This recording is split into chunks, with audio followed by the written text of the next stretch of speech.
Restaurateurs, taxis, le syndicat des hôteliers, le port, et bien sûr tous les élus ici présents qui portent le chapeau. Parfois on le mange le chapeau, vous savez, quand on est élu. On le porte aussi pour les autres. En tout cas, vous le portez très bien, surtout vous, mesdemoiselles, mesdames. Notre haricot a de l'allure aussi. Non mais Jean-Michel, lui, c'est sanitaire, il est obligé de le porter pour des raisons évidentes, avec le soleil qu'il y a.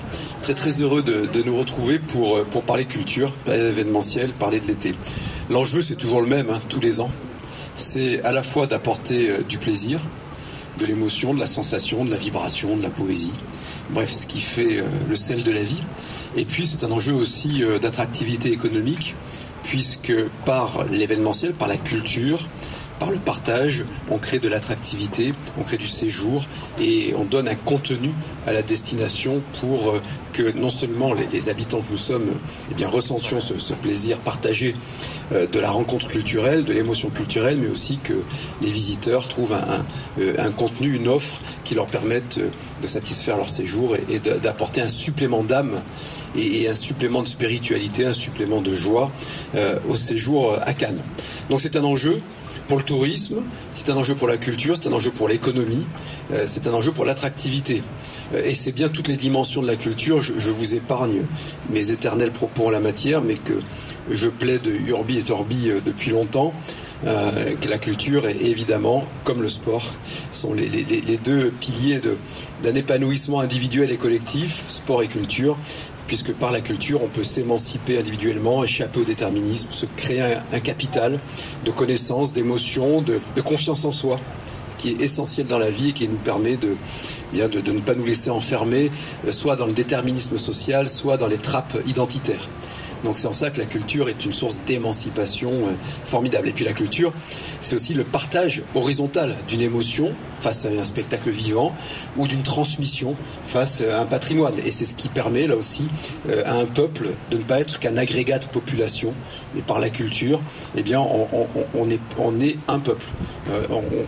Au-delà de nos origines, au-delà de notre condition sociale, au-delà de nos âges, on ne se laisse pas enfermer. Donc c'est absolument essentiel. La culture n'est pas un bien, c'est un bien commun essentiel. Voilà, exactement. Et je crois qu'il est bon de le rappeler. Et puis pour nous, c'est évidemment un enjeu d'attractivité, puisque non seulement la culture, c'est le premier budget de la ville de Cannes en dépenses, mais en recettes, la culture est un investissement et qui génère, à travers, au-delà des billetteries, des partenariats, de nombreuses retombées, de séjours, d'événements qui eux-mêmes alimentent la machine économique. Et au plan français, la culture, c'est 2,3% du PIB, 700 000 emplois directs, ce que d'aucuns ont oublié, c'est plus que l'industrie automobile. Donc il y a ces deux enjeux. Et puis il y a un troisième enjeu, bien sûr, qui s'ajoute cette année, c'est l'enjeu sanitaire. Nous devons concilier l'activité et la sécurité sanitaire en l'occurrence, et on observera avec beaucoup d'attention les évolutions épidémiologiques sur le territoire cannois. Au moment où je vous parle, on est dans une période très basse de transmission virale. On a les indicateurs qui nous permettent d'en témoigner. Effectivement, le taux d'incidence, mais aussi le taux de positivité, c'est-à-dire le nombre de pourcentage de personnes qui sont déclarées positives à un test RT-PCR, donc qui permet un séquençage. L'incidence, tout ça vous le connaissez par cœur, c'est le nombre de personnes sur 7 jours glissants sur 100 000 habitants qui ont été contaminées. Mais aussi avec le système Comet, certains d'entre vous étaient présents lorsqu'on l'a lancé. On a immédiatement une photographie de la circulation virale par les eaux usées et la capacité de remonter 6 jours en avance vers les super contaminateurs. Et ce site du Palais des Festivals et des Congrès est lui-même partenaire de Comet. Et je salue bien sûr Jean-Michel Arnaud et Didier Boisdin, le directeur général de la CEMEC. Et donc la CEMEC, avec la ville de Cannes, s'est inscrit dans la logique de la ville de Cannes d'avoir ces outils très modernes et que nous continuerons de développer, y compris quand on parlera plus de la maladie, je l'espère, avant probablement qu'on en reparle. Donc au mois de juillet, au mois d'août, et pour la philosophie, elle est très simple. C'est que, mais j'en parle depuis des mois et des mois. Ce qu'il faut, c'est être efficace. C'est pas être. Le théâtre, c'est fait pour la culture, mais le théâtre, c'est pas fait pour la politique. Et donc d'éviter de nouveaux confinements plus ou moins partiels qui n'ont aucun sens sanitaire et qui sont très destructeurs de vie sociale, d'échange, puisque l'homme est un animal spirituel, un animal culturel. et d'éviter les couvre-feux, enfin toutes ces inepties. Et donc pour cela, comme on ne veut pas non plus être laxiste et comme on ne pense pas que le virus soit une invention de complotistes, eh bien il faut continuer évidemment à être très vigilant, très rigoureux pour se tester, isoler les personnes contaminantes qui ne contaminent pas les autres et faire du micro-isolement plutôt que de la macro-mesure très pénalisante.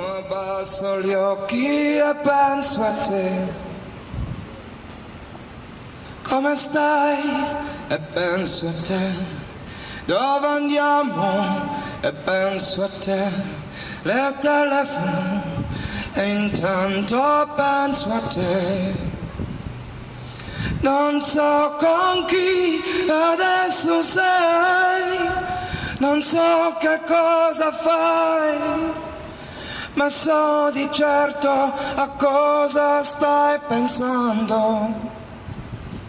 È troppo grande la città per due che come noi non sperano, però si stanno cercando.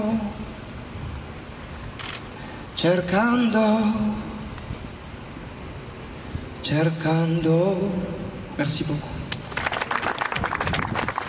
Merci beaucoup, Sophie. Petite dernière chose, on parlait d'humour, Sophie, on a oublié.